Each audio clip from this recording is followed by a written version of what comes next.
दोस्तों सब्सक्राइब करें और देखें रोजाना दिल दहलाने वाली कहानी और बेल आइकन प्रेस करना ना भूलें। दोस्तों यह कहानी एक सच्ची घटना पर आधारित है जो मेरे दोस्त शिवम के साथ घटित हुई थी।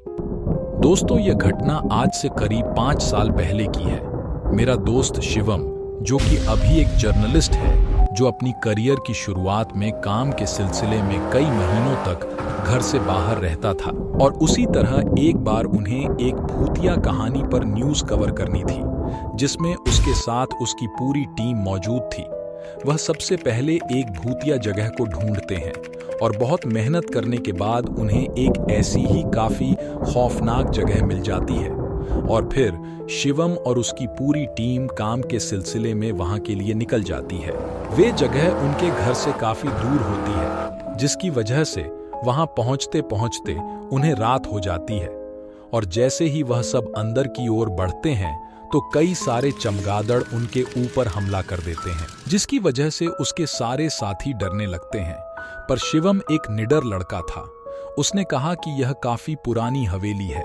उसी के कारण यहाँ पर इतनी ज्यादा चमगादड़ मौजूद है। और फिर वह अंदर की ओर चलने लगते हैं जहां पर फिर शिवम के एक साथी को एक काली परछाई दिखती है, जिसको देखकर शिवम का एक साथी चिल्ला उठता है और सबको कहने लगता है कि उसने वहां पर किसी की परछाई देखी है, ये जगह ठीक नहीं है, चलो यहाँ से। फिर शिवम उन सभी को समझाता है कि भूत जैसा कुछ नहीं होता है।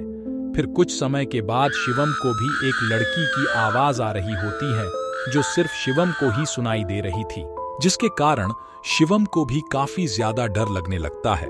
और वह अपने दोस्तों की ऐसी हालत देखकर वहां से चलने का फैसला बना लेता है और फिर वह सभी अपने होटल में वापस आ जाते हैं जहां पर शिवम उस आवाज के बारे में सोचता है जो कि उसे उस भूतिया हवेली में सुनाई दी थी। और उसके दोस्त राहुल को भी परछाई दिखी थी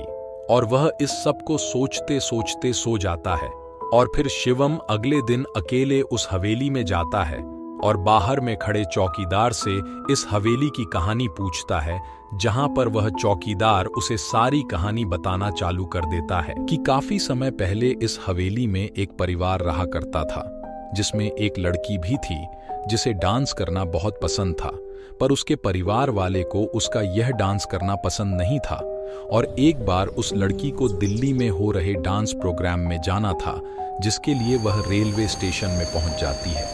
पर उसे उसके परिवार वाले वहां पर जाकर पकड़ लेते हैं और उसे बहुत मारते हैं और उसे घर में लाकर बंद कर देते हैं, जिसे वह लड़की बर्दाश्त नहीं कर पाती है और वह आत्महत्या कर लेती है। और कहते हैं कि उसके बाद इस हवेली में लगातार सबकी रहस्यमय तरीके से मौत होने लगती है और जब से यह हवेली एक भूतिया हवेली बन चुकी है।